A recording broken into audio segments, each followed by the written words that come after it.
जय शिव शंभू जमा सती जमा शक्ति। आज मैं आप सबके लिए लेकर आया हूँ महाकालेश्वर ज्योतिर्लिंग संपूर्ण कथा। इसके श्रवण मात्र से ही पुण्य उदय हो जाते हैं आपके, और आपको समस्त सुख प्रदान होते हैं। आपको समस्त ऐश्वर्य और आपके पापों का नाश होता है और आपकी मनवांछित इच्छाएं पूरी होती हैं। तो आइए अपने अनन्य भक्त शुभम भटनागर जी की पावन आवाज में श्री महाकालेश्वर ज्योतिर्लिंग संपूर्ण कथा सुनते हैं।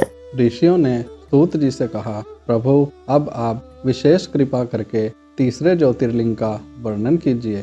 सूत जी ने कहा, ब्राह्मणों, मैं धन्य हूँ, कृतकृत्य हूँ, जो आप श्रीमानों का संग मुझे प्राप्त हुआ। साधु पुरुषों का संग निश्चय ही धन्य है। अतः मैं अपना सौभाग्य समझकर पाप नाशनी परम पावनी दिव्या कथा का वर्णन करता हूँ। तुम लोग आदर पूर्वक सुनो। अवंती नाम से प्रसिद्ध एक रमणीय नगरी है, जो समस्त देहधारियों को मोक्ष प्रदान करने वाली है। वह भगवान शिव को बहुत ही प्रिय, परम पुण्यमयी और लोक पावनी है।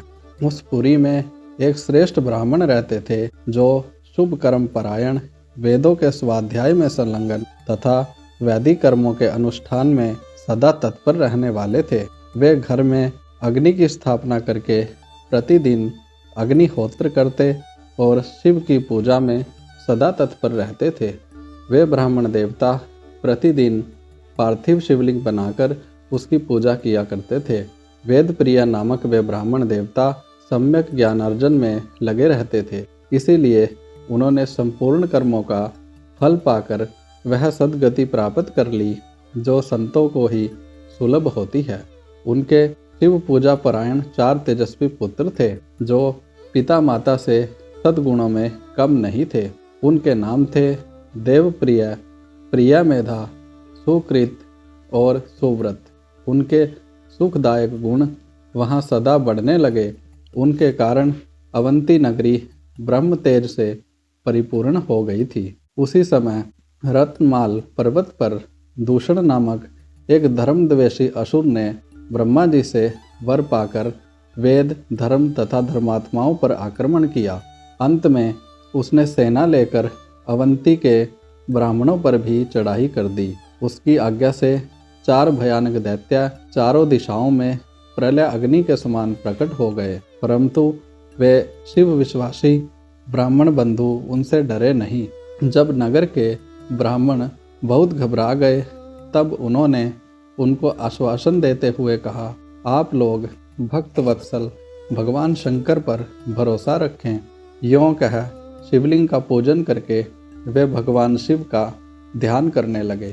इतने में ही सेना सहित दूषण ने आकर के उन ब्राह्मणों को देखा और कहा, इन्हें मार डालो, बांध लो। वेद प्रिया के पुत्र उन ब्राह्मणों ने उस समय उस दैत्य की कही हुई वह बात नहीं सुनी, क्योंकि वे भगवान शंभु के ध्यान मार्ग में स्थित थे। उस दुष्टात्मा दैत्य ने जो ही उन ब्राह्मणों को मारने की इच्छा की, त्यों ही उनके द्वारा पूजित पार्थिव शिवलिंग के स्थान में बड़ी भारी आवाज के साथ एक गड्ढा प्रकट हो गया। उस गड्ढे से तत्काल विकट रूपधारी भगवान शिव प्रकट हो गए, जो महाकाल नाम से विख्यात हुए।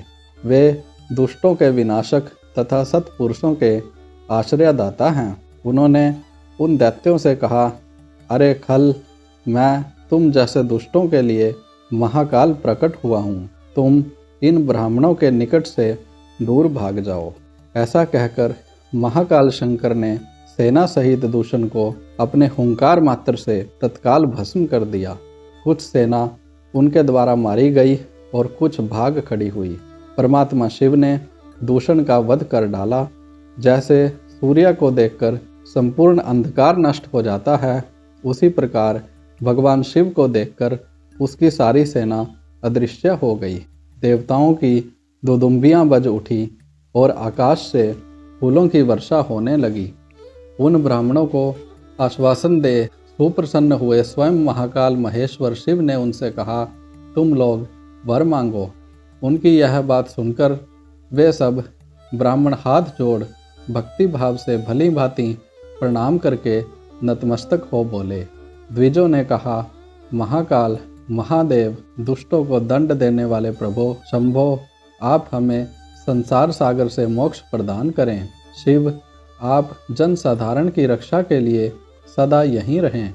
प्रभो शंभो, अपना दर्शन करने वाले मनुष्यों का आप सदा ही उद्धार करें।